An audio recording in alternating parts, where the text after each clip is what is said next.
कौन बनेगा दिल्ली का मुख्यमंत्री? किसके सर सजेगा ताज? कौन करने वाला है दिल्ली की जनता के दिलों पर राज? जी हां, यूं तो ये सवाल पिछले 2 महीने से चल रहा है, जब से दिल्ली चुनाव आयोग ने दिल्ली विधानसभा चुनाव के तारीखों का ऐलान किया था। परंतु चुनाव बीतने के बाद, मतदान होने के बाद और मतगणना के बाद रिजल्ट आने के बावजूद आज तक वही सवाल बरकरार है कि आखिर कौन बनेगा दिल्ली का मुख्यमंत्री। नमस्कार, मैं हूं नीरज कुमार और आप देख रहे हैं मोबाइल न्यूज 24। आज हम बात करेंगे दिल्ली में विधानसभा चुनाव के बाद मुख्यमंत्री के फेस क्लियर क्यों नहीं हुआ है इस संबंध में। जी हां, मुख्यमंत्री का सस्पेंस आखिर कब तक चलेगा, कब इस सस्पेंस पर से पर्दा उठेगा, आज मैं आपको बताऊंगा। और एक ऐसा नाम भी बताऊंगा जो आपको चौंका देगा, और वो चौंकाने वाला नाम, जिस प्रकार से बीजेपी का इतिहास रहा है कि बीजेपी हमेशा से चौंकाने वाले नाम को ही मुख्यमंत्री के कुर्सी पर बिठाती आई है, तो वो चौंकाने वाला नाम कौन है, इस पर भी हम विस्तार से चर्चा करेंगे। जी हां, जहां दिल्ली विधानसभा का रिजल्ट आए हुए भी करीब 1 सप्ताह का वक्त बीत गया है, भाजपा द्वारा यह कहा जा रहा था कि प्रधानमंत्री नरेंद्र मोदी विदेश दौरे पर हैं और वहां से वापस आने के बाद मुख्यमंत्री के चेहरे का खुलासा कर दिया जाएगा। तो अब प्रधानमंत्री नरेंद्र मोदी भी विदेश से वापस स्वदेश आ चुके हैं।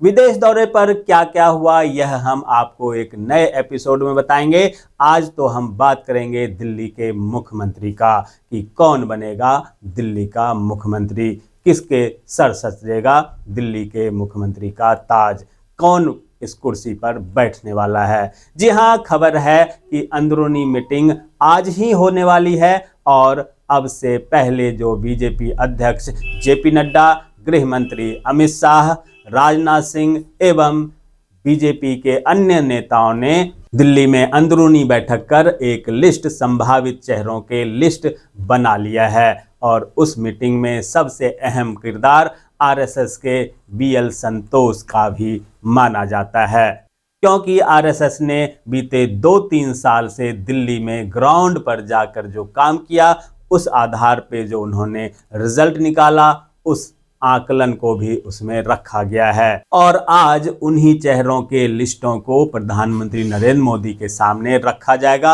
और आज ही आखिरी फैसला ले लिया जाएगा कि दिल्ली का मुख्यमंत्री कौन बनेगा, किसे ये ताज सौंपी जाएगी। हालांकि मुख्यमंत्री के नाम का खुलासा तो लीगली तौर पर, कानूनी अधिकार जो होता है वो विधायक दल के बैठक के बाद उसका खुलासा किया जाता है और विधायक दल का नेता चुना जाता है, परंतु अंदर से उस विधायक दल के नेता का नाम प्रधानमंत्री नरेंद्र मोदी के सामने ही तय हो जाएगा। जिस प्रकार से आपने राजस्थान में देखा कि राजनाथ सिंह वहां गए थे और उन्होंने एक पर्ची पूर्व मुख्यमंत्री वसुंधरा राजे के हाथ में दिया था, जिसके बाद वो चौंक गई थी और वो वीडियो सोशल मीडिया पर खूब वायरल हुआ था। ऐसा ही कुछ मध्य प्रदेश के मुख्यमंत्री डॉक्टर मोहन यादव के बारे में भी देखा गया। तो क्या ऐसा ही कुछ दिल्ली की जनता को भी देखने को मिलने वाला है? हर किसी की निगाहें उसी पर टिकी हुई है।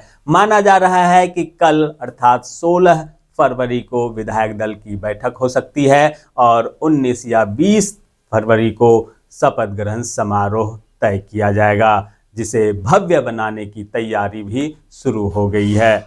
यह शपथ ग्रहण समारोह रामलीला मैदान में हो सकता है, जिसमें पूरे देश के बीजेपी सांसद, प्रदेश के मुख्यमंत्री, उप मुख्यमंत्री सहित सहयोगी दलों के एनडीए के बड़े नेता भी शामिल होंगे और यह अब तक का सबसे बड़ा शक्ति प्रदर्शन भी हो सकता है, जिसके जरिए बीजेपी देश में एक ऐसा मैसेज देना चाहती है कि कांग्रेस इंडी गठबंधन चाहे जितना भी कोशिश कर ले, अब यह देश भगवामय हो चुका है और लड़ाई नकली छद्मबाज सेकुलर बनाम असली राष्ट्रवाद का है और इस राष्ट्रवाद की लड़ाई में 80% वर्सेज 20% का मुकाबला है। चलिए, यह तो राष्ट्रीय परिधि में बात हुई, परंतु दिल्ली के मुख्यमंत्री का नाम दिल्ली के मुख्यमंत्री के रेस में जो दौर है उसमें कौन कौन शामिल है, उस चेहरे पर नजर डालते हैं। खबर है कि आरएसएस ने जो दिल्ली की जमीन तैयार की थी उसमें दिल्ली के लोग क्या चाहते हैं, ये एक बड़ा सवाल है। आरएसएस के सर्वे में जिस प्रकार से दिल्ली के 25 से 30% पूर्वांचल वासी रहने की बात कही गई है और चुनाव में उन्होंने बीजेपी को खुलकर सपोर्ट भी किया और पूर्वांचल के 4-5 विधायक भी चुनकर आए हैं। इस वर्ष के लास्ट में बिहार विधानसभा चुनाव भी होना है। ऐसे में पूर्वांचल वासियों को खुश करने के लिए किसी पूर्वांचल के नेता को भी मुख्यमंत्री बनाया जा सकता है, ऐसी भी बात चल रही है। परंतु अगर पूर्वांचल की बात आती है तो हर किसी के मुंह पर एक नाम सबसे ऊपर होता है और वो है मनोज तिवारी। मनोज तिवारी पर जो आपकी निगाहें टिकी है, क्या वो मुख्यमंत्री के दावेदार हो सकते हैं? बिल्कुल नहीं, क्योंकि बीजेपी को मनोज तिवारी को मुख्यमंत्री बनाने से कोई बड़ा फायदा नहीं होगा। इसके पीछे की वजह खुद मनोज तिवारी हैं, क्योंकि मनोज तिवारी पहले से ही एक सेलिब्रिटी हैं। जहां कहीं भी चुनाव प्रचार में या कहीं भी जाते हैं उनके पीछे एक भीड़ स्वतः ही जुट जाता है। ऐसे में बीजेपी चाहती है एक ऐसा और चेहरा बने पूर्वांचल का जिसके पीछे कुछ और भीड़ जुट सके, ताकि जब कभी भी कहीं किसी प्रदेश में चुनाव हो तो बीजेपी के पास पूर्वांचल का एक नहीं बल्कि दो चेहरा बनकर सामने आए, ताकि दोनों फ्रंट पर लड़ाई लड़ी जा सके। दूसरा नाम आता है कपिल मिश्रा का, जो आम आदमी पार्टी में मंत्री भी रह चुके हैं और आम आदमी पार्टी से निकलकर बीजेपी में शामिल हुए थे। वह भी एक बड़े वक्ता के रूप में लगातार आम आदमी पार्टी पर प्रहार करते आए हैं। परंतु क्या आम आदमी पार्टी से आए हुए कपिल मिश्रा पर बीजेपी भरोसा जता सकती है? माना जा रहा है कि इससे गुटबाजी बढ़ेगी। ऐसे में पंकज सिंह और चंदन चौधरी जैसे पहली बार विधायक बनने वाले नाम सामने आ रहे हैं। तो आप चौंकिएगा मत अगर इनमें से किसी का नाम मुख्यमंत्री के लिए सामने आ जाए।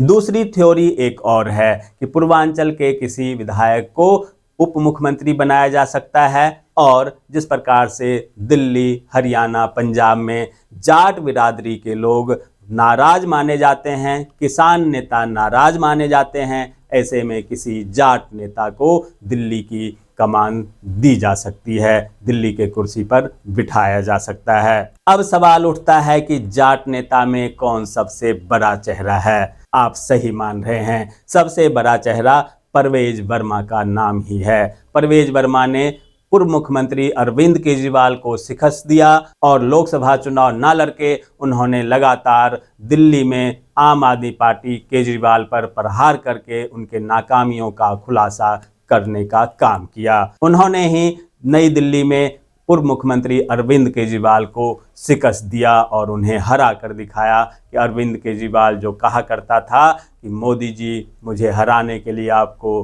दूसरा जन्म लेना पड़ेगा, परवेज वर्मा ने साबित कर दिया कि अगर जज्बा हो, जुनून हो और सच्चाई से काम किया जाए तो किसी को भी हराना बड़ी बात नहीं है। परवेज वर्मा जाट नेता भी हैं, उनके साथ युवा भी जुड़े हुए हैं और वो पूर्व मुख्यमंत्री साहेब सिंह वर्मा के बेटे भी हैं। ऐसे में क्या बीजेपी उनके नाम पर मुहर लगा सकती है? माना जा रहा है कि हाँ और ना। हाँ इसलिए क्योंकि वो एक पुराने नेता हैं, परंतु ना इसलिए कि उनके पीछे पहले ही एक बड़ा नाम जुड़ा हुआ है। ऐसे में बीजेपी जो परिवारवाद का विरोध करती आ रही है वो परिवारवाद के चक्कर में फंस सकती है। इसलिए परवेज वर्मा के पास ये निगेटिव पॉइंट है और इस निगेटिव पॉइंट में बहुत दम है, इसलिए परवेज वर्मा का नाम यहाँ छट जाता है।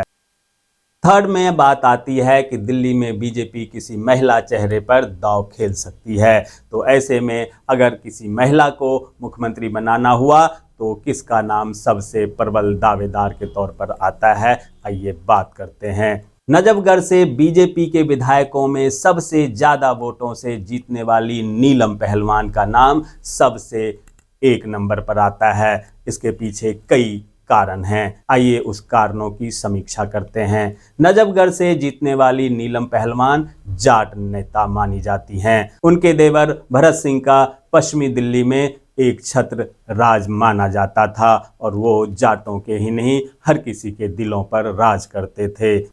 आपको बता दें कि नीलम पहलवान 2012 से ही कई बार निगम पार्षद रह चुकी हैं। वो 2012 से 2016 तक निर्माण कमेटी की चेयरमैन भी बनी थी। वहीं 16 और 17 में नजफगढ़ जोन की भी चेयरमैन बनी थी। उनके पास प्रशासन को हैंडल करने का, एडमिनिस्ट्रेशन चलाने का अनुभव भी है।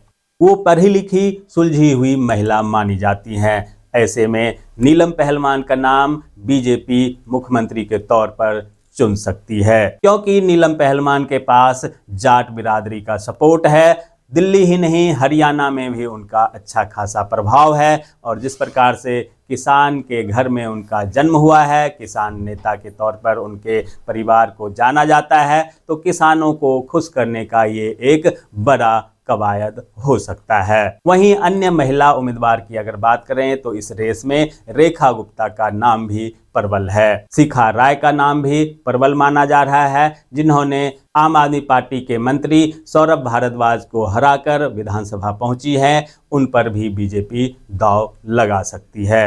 ये सब तो नाम हुए बीजेपी उम्मीदवारों के जो मुख्यमंत्री के रेस में हैं। खबर ये भी है कि बीजेपी ने पुराने आरएसएस नेता पवन शर्मा का नाम भी इस लिस्ट में शामिल किया है। वहीं जनकपुरी से आशीष सूद पर भी बीजेपी दांव लगा सकती है। ऐसे और भी कई हिडन नाम हैं, लेकिन इन सभी नामों में एक सबसे प्रबल नाम नीलम पहलवान का सबसे ज़्यादा हो सकता है। और अगर ये नाम खुलकर आए तो आप चौंकिएगा नहीं, क्योंकि वो एक ऐसी नेता हैं जो सभी को एक साथ लेकर चलने में सक्षम मानी जाती हैं। जी हाँ, बने रहिए मोबाइल न्यूज़ 24 के साथ। ऐसे तमाम खबरों से अपडेट रहने के लिए चैनल को सब्सक्राइब कीजिए, नोटिफिकेशन बेल को दबाइए, वीडियो को लाइक कीजिए और ज़्यादा से ज़्यादा शेयर कीजिए, ताकि आप और आपके जानने वाले रह सकें देश और दुनिया के तमाम खबरों से अपडेट।